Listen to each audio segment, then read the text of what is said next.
Pinakinggan ko ang tinig ninyo na ang sinisigaw ay pagkakaisa, pagkakaisa, pagkakaisa.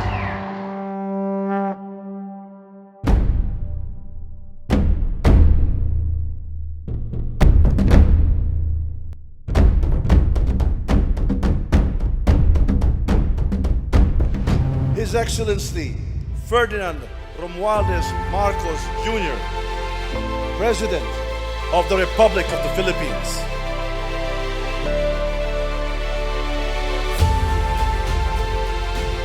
We live in difficult times, brought about by some forces of our own making, but certainly also by forces that are beyond our control. But we have, and we will continue to find solutions. And these are some of them. In terms of the economy, we will implement a sound fiscal management. Expenditure priorities will be realigned and spending efficiency will be improved to immediately address the economic scarring arising from the effects of COVID-19 and also to prepare for future shocks. The economy is expected to grow by 6.5 to 7.5% this year as we continue to reopen the economy while considering the recent external developments. I have instructed the NEDA to coordinate with other agencies and work on the Philippine Development Plan for 2023 to 28 and to submit to me the complete blueprint and progress of its implementation not later than year-end.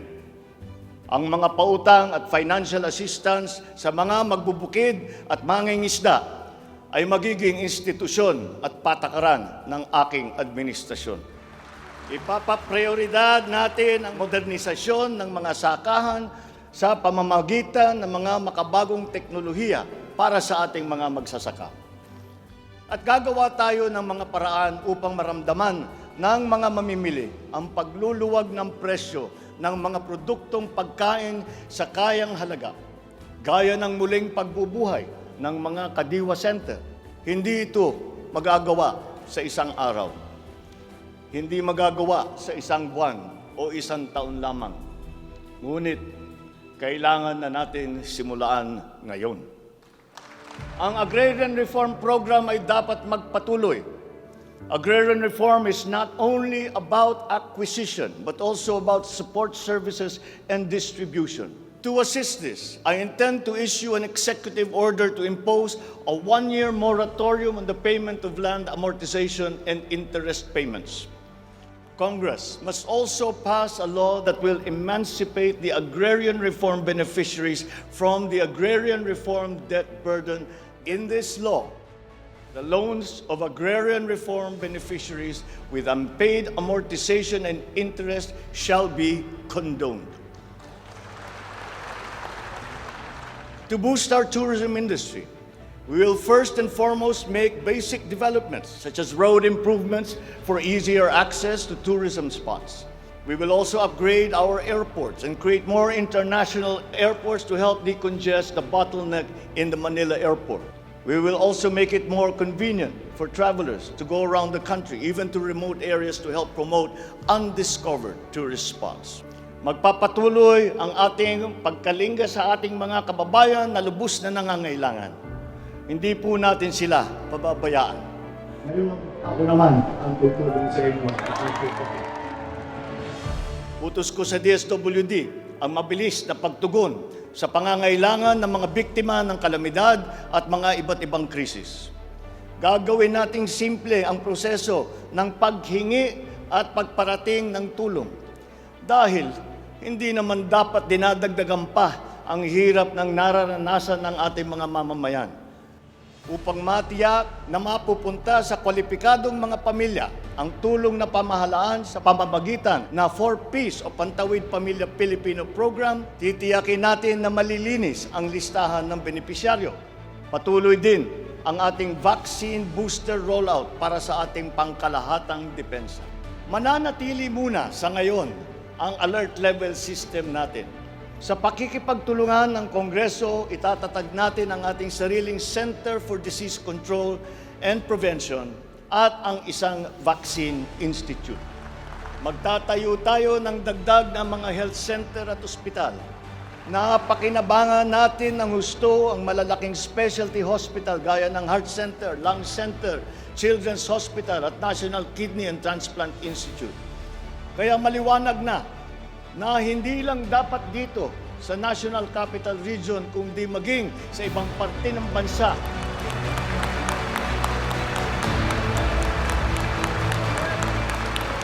kailangan magdagdag ng ganitong uri ng mga pagamutan. Ay maglalagay tayo ng mga clinic, mga RHU, na pupuntahan ng mga doktor, nurse, midwife, medtech, isang beses, dalawang beses sa isang linggo.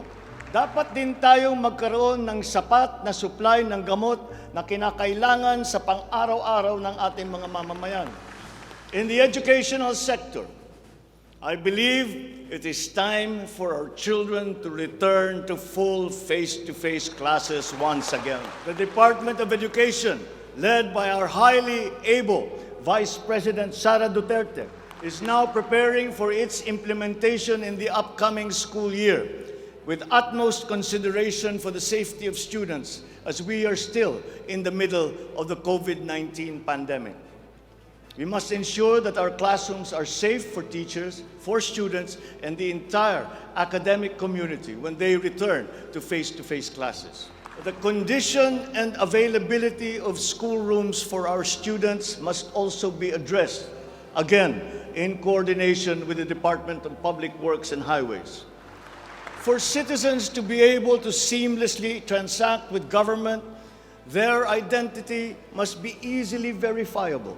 We expect to issue 30 million physical IDs and 20 million digital IDs by the end of this year.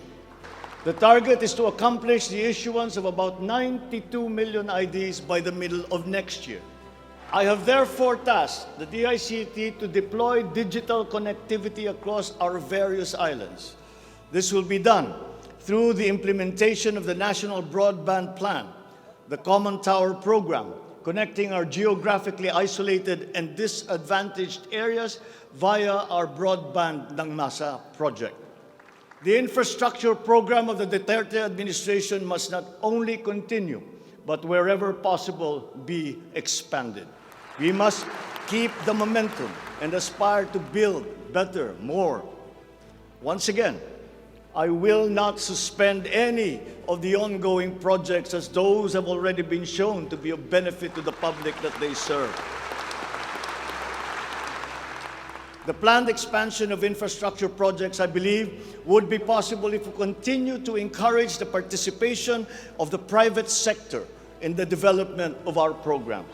My order to the Department of Transportation, or DOTR, is really very simple.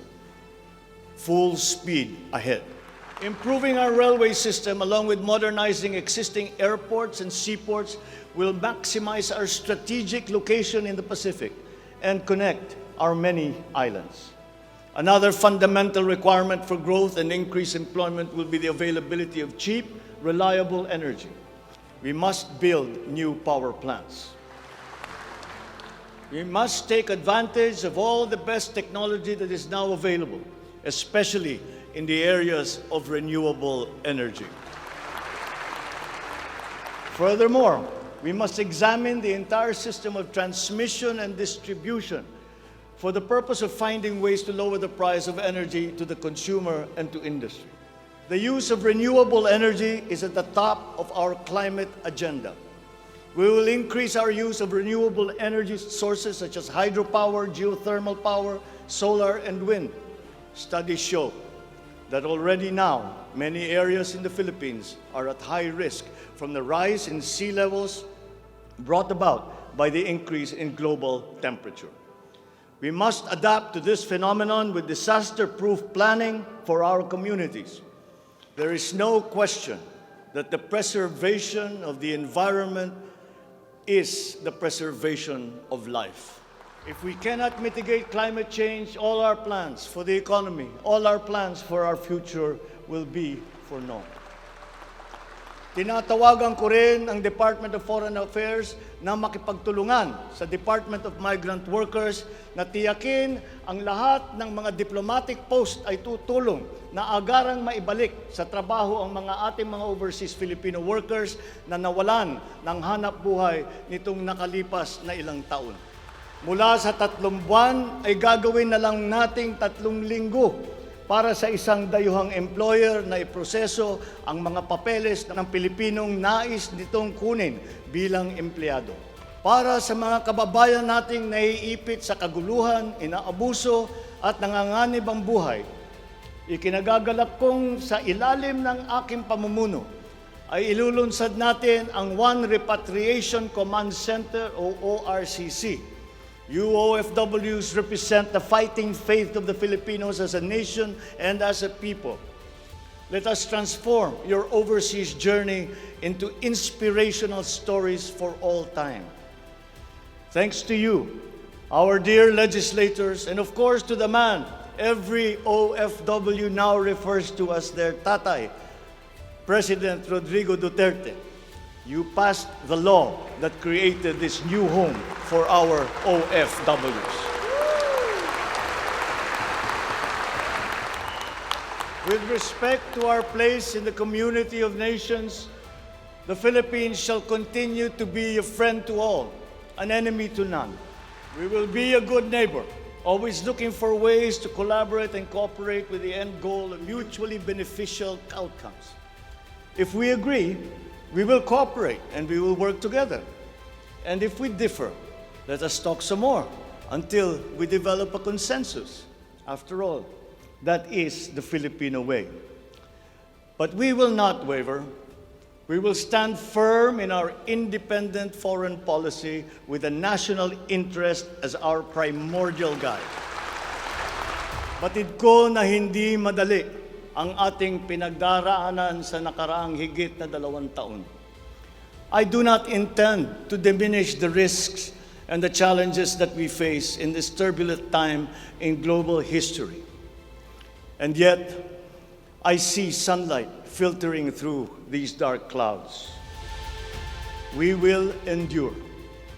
Let our Filipino spirit ever remain undimmed. I know this in my mind. I know it in my heart. I know it in my very soul. The state of the nation is sound.